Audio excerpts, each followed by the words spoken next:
बिस्मिल्लाहिर्रहमानिर्रहीम। आज के दर्स तसव्वुफ़ में हम हज़रत सैयदना उस्मान गनी रज़ियल्लाहु ताला अन्हु का जिक्र करेंगे। हज़रत उस्मान गनी रज़ियल्लाहु ताला अन्हु का लक़ब ज़ुन्नूरैन है, इसलिए कि हुज़ूर ताजदार अंबिया अलैहिस्सलाम की दो शहज़ादियाँ हज़रत उम्मे कलसूम और हज़रत रुक़ैया दोनों आपके निकाह में थीं। हज़रत उस्मान गनी रज़ियल्लाहु ताला अन्हु ने दो हिजरतें फरमाई, हिजरत हबशा भी और मदीना की हिजरत भी। हज़रत उस्मान गनी रज़ियल्लाहु ताला अन्हु शर्म व हया के पैकरे कामिल थे और इसकी गवाही खुद हुज़ूर ताजदार अंबिया अलैहिस्सलाम ने दी। हुज़ूर अलैहिस्सलाम इरशाद फरमाते हैं कि मेरी उम्मत में सबसे ज़्यादा बाहया इंसान उस्मान है। हज़रत उस्मान गनी रज़ियल्लाहु ताला अन्हु की शर्म व हया का आलम यह था कि जब आप हमाम में नहाने के लिए तशरीफ़ लेके जाते तो आप शर्म व हया की वजह से अपने कपड़े नहीं उतारते थे और कभी भी जो है वो आपने हमाम में अपनी कमर को सीधा नहीं किया। इस कदर जो है वो शिद्दत हया थी। हज़रत उस्मान गनी रज़ियल्लाहु ताला अन्हु का मामूल था कि आप रात के पहले पहर में आराम फरमा हो जाते और फिर सारी रात उठकर अल्लाह तबारक व तआला की इबादत किया करते। सारी रात क़याम, रुकू और सजूद में गुजरा करती थी। जब आप रज़ियल्लाहु ताला अन्हु को शहीद किया गया तो आपकी ज़ौजा मोहतरमा ने लोगों के सामने ये गवाही दी कि ए लोगों, तुमने उस शख्सियत का कत्ल किया है जो रात अल्लाह तबारक व तआला की इबादत में गुजारते थे और एक रकत में पूरा कुरान पाक ख़त्म किया करते थे। हुज़ूर अलैहिस्सलाम ने इरशाद फरमाया कि तुम कब्रिस्तान जाया करो, इसलिए कि ये दुनिया से बेरग़बती दिलाती है और आखिरत की याद दिलाती है। और हज़रत उस्मान गनी रज़ियल्लाहु ताला अन्हु का हाल ये था कि आप कब्रिस्तान तशरीफ़ लेके जाया करते थे। हुज़ूर अलैहिस्सलाम के इस फरमान पे आप अमल किया करते थे और अकाबर सहाबा का भी ये मामूल था कि वो कब्रिस्तान जाया करते और हुज़ूर अलैहिस्सलाम की सुन्नत पे अमल किया करते ताकि जो है वो आखिरत की याद आए और बंदा जो है वो कब्र की तैयारी कर सके। तो हज़रत उस्मान गनी रज़ियल्लाहु ताला अन्हु जब कब्रिस्तान जाते तो किसी कब्र के सामने खड़े होकर आप ज़ारो कतार रोया करते।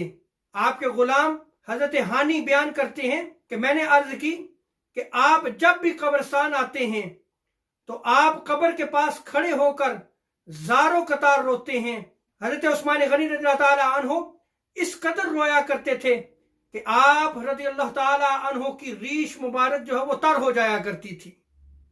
जब आपके गुलाम ने पूछा कि इस कदर गिरिया उजारी आप क्यों फरमाते हैं तो आपने फरमाया कि मैंने अपने प्यारे हबीब मुस्तफ़ा मोहम्मद मुस्तफ़ा सल्लल्लाहु अलैहि वसल्लम से सुना है कि कब्र आखिरत की मनाज़िल में से पहली मंजिल है, जो इसमें कामयाब हो गया वो आखिरत में भी कामयाब हो गया। हज़रत उस्मान गनी रज़ियल्लाहु ताला अन्हु का हाल ये था कि आपके सामने जन्नत और दोज़ख का जिक्र किया जाता तो आप रोते नहीं थे, लेकिन जब कब्र के हाल को बयान किया जाता तो आप ज़ारो कतार रोया करते थे।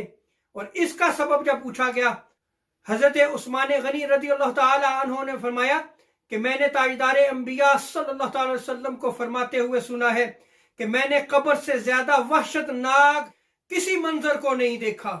तो देखें कि सहाबा किराम किस कदर जो है वो अल्लाह तबारक व तआला का खौफ रखा करते थे, किस कदर जो है वो खशियत इलाही रखा करते थे।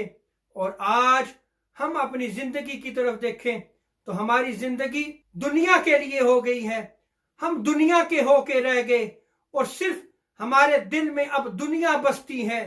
हमने फिक्र आखिरत को छोड़ दिया, हमने फिक्र कब्र को छोड़ दिया।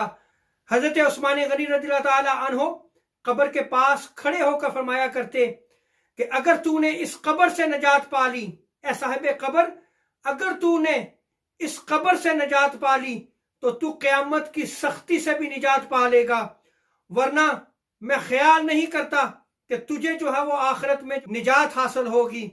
तो देखें कि अगर कब्र की मंजिल में बंदा कामयाब हो गया तो आखिरत की मंजिल में भी कामयाब होगा, और अगर कब्र की मंजिल में बंदा मोमन कामयाब नहीं होता तो आखिरत की मनाजिल उसके लिए बड़ी शदीद होंगी, बड़ी सख्त होंगी। इसलिए हमें قبر کی زندگی کو ہمیشہ یاد رکھنا چاہیے، اس کے لیے تیاری کرنی چاہیے۔ ہمیں چاہیے کہ ہم قرآن و سنت پر عمل کریں، ہماری زندگی قرآن و سنت کے مطابق گزرے۔ اللہ تبارک و تعالیٰ سے دعا ہے کہ ہمیں اسلاف کے طریق پر عمل کرنے کی توفیق عطا فرمائے۔ وما علینا